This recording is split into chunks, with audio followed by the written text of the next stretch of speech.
Have you ever wondered about the administrative machinery that powered one of ancient India's most extensive empires? Welcome to the fascinating world of the Mauryan period, an era that saw a significant evolution in Indian administration.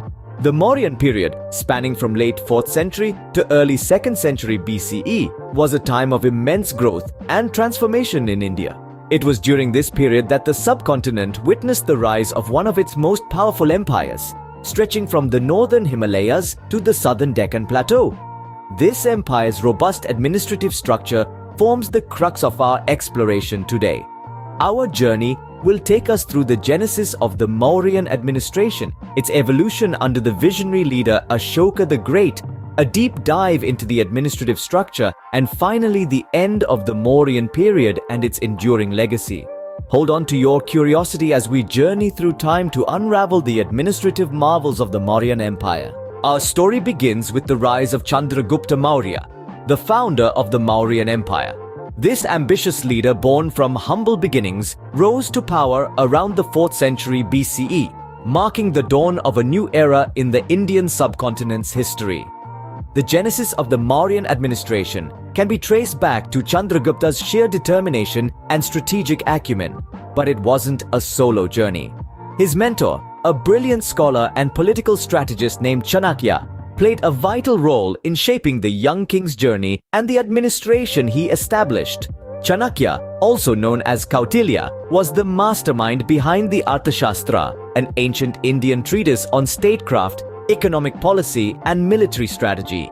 This comprehensive manual served as the backbone of the Mauryan administration, guiding Chandragupta in establishing a centralized system of governance.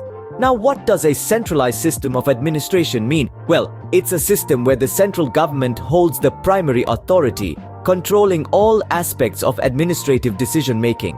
And that's exactly what Chandragupta Maurya implemented, bringing together the vast territories of his empire under one unified administrative structure. This was no small feat, considering the size and diversity of the Mauryan Empire, which stretched from the Himalayas in the north to the Deccan Plateau in the south. But with Chanakya's guidance and the Arthashastra's principles, Chandragupta successfully initiated a system that allowed for efficient administration despite the empire's vastness. The administrative system was meticulously planned, with well-defined roles and responsibilities for various officials. It ensured the smooth functioning of the empire, from maintaining law and order to collecting taxes and managing public welfare. Thus, the foundation was laid for a robust administrative system that would steer the Mauryan Empire towards its zenith.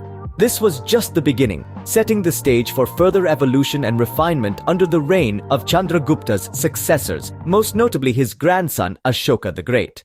But that's a tale for another time. For now, let's marvel at the ingenuity and foresight of Chandragupta Maurya and Chanakya, whose legacy continues to inspire us today.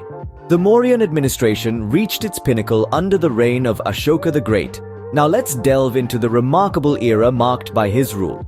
Ashoka, unlike his predecessors, was a ruler who prioritized moral conduct over conquest. He introduced a series of administrative reforms, transforming the Mauryan Empire into a well-oiled administrative machine. His governance was marked by a blend of firmness and compassion, with a robust system in place to ensure the welfare of his subjects. One of Ashoka's most significant reforms was the propagation of Dharma. He believed that the adherence to Dharma, a code of ethical conduct, would lead to a harmonious and prosperous society. This was not just a personal belief but a state policy. He appointed officials known as the Dhamma Mahamatas to propagate these principles and to ensure that they were adhered to by everyone, from the highest official to the common man.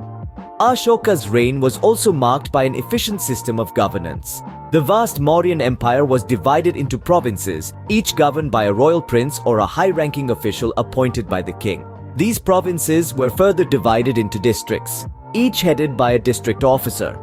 This hierarchical administrative structure ensured a smooth functioning of the state machinery. Under Ashoka, the Mauryan administration was not just about maintaining law and order. It was also about ensuring the welfare of the people. He established hospitals for both humans and animals, built roads and rest houses, and made provisions for free education. His administrative measures were not just restricted to the welfare of his subjects, but also extended to foreign relations. Ashoka's reign was a testament to the fact that an empire could be effectively governed not by the sword, but by moral and ethical principles. His rule was marked by the pursuit of dharma, the welfare of his subjects, and the establishment of a well-structured administrative system. Ashoka's reign marked a golden era in the Mauryan administration, setting benchmarks for future empires. Diving deeper into the administrative structure, we find a well-organized bureaucracy at work. The Mauryan administration was a marvel of its time, showcasing a multi-tiered system of governance that was comprehensive and intricate. At the apex of this administrative structure was the sovereign, who was assisted by a council of ministers or Mantri Parishad. These ministers were not mere advisors but played a dynamic role in the governance, handling various departments like revenue, agriculture, and defense. It's fascinating that even in those times, the concept of separation of powers was recognized and implemented. Descending from the central administration, we have the provincial government, which was typically overseen by the prince or a governor appointed by the king. The provinces, or Pradesh, were then divided into districts, known as Janapada. A district was further divided into towns and villages, each with its own administrative machinery. Now, what's interesting is the level of detail at the village level. Each village was self-governed by a headman, known as the Gramika, who was assisted by a council of elders. They were responsible for maintaining law and order, collecting taxes, and managing public affairs. It's commendable how the Mauryan administration recognized the importance of local governance. But a system is only as strong as its checks and balances. To prevent corruption, the Mauryans had a secret service department known as Gudapurusha. These were the king's spies who kept a close watch on the activities of high-ranking officials and reported any malpractice directly to the king. Further, the Mauryans had a well-structured judicial system with courts at the central, provincial, district, and village levels. These courts were responsible for upholding justice and maintaining law and order. The Mauryan administrative structure was not just about hierarchy and division of powers, it was about ensuring accountability, transparency, and justice. It was a system that valued each level of administration, understanding that each played a crucial role in maintaining the stability and prosperity of the empire. This meticulous administrative structure ensured smooth governance and accountability at all levels. Despite its grandeur, the Mauryan Empire eventually succumbed to time and external pressures. The decline of the Mauryan Empire was as complex as its rise, with a combination of internal and external factors contributing to its downfall.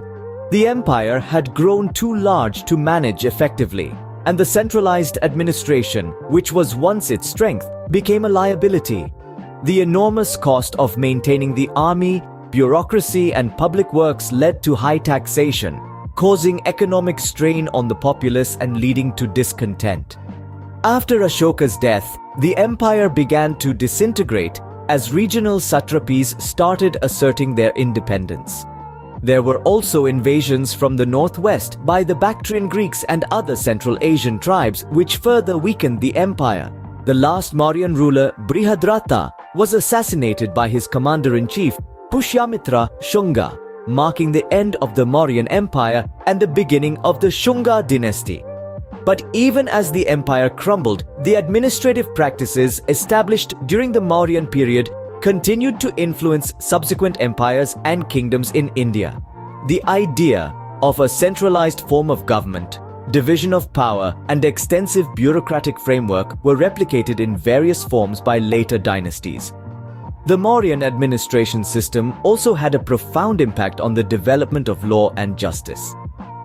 The concept of dharma, introduced by Ashoka, promoted ethical and moral responsibilities, influencing the legal systems of later periods. In the modern context, the principles of governance, administration, and public welfare introduced during the Mauryan era are still relevant. They provide a model of effective leadership, administrative efficiency, and the importance of ethical conduct in public life. The Mauryan administration, thus, left an indelible imprint on the annals of Indian history. Its legacy continues to resonate, reminding us of a period when governance was not just about ruling, but also about ensuring the welfare and happiness of the people. The Mauryan Empire may have ended, but its influence lives on, shaping the course of Indian history and its administrative systems. As we journeyed through the Mauryan administration, we uncovered a sophisticated system that was far ahead of its time. We delved into its genesis, a strong and structured system that was built upon the tenets of justice, welfare, and efficiency. We saw its evolution under the reign of Ashoka the Great, a visionary who transformed the administration into a power that resonated with his subject. We explored the intricate administrative structure, which was a testament to the wisdom and foresight of Mauryan rulers. Their emphasis on decentralization, division of power, and bureaucratic efficiency was indeed a marvel. The end of the Mauryan period left behind a legacy that echoed through the annals of Indian history. This journey through the corridors of the past has revealed the richness of India's administrative heritage.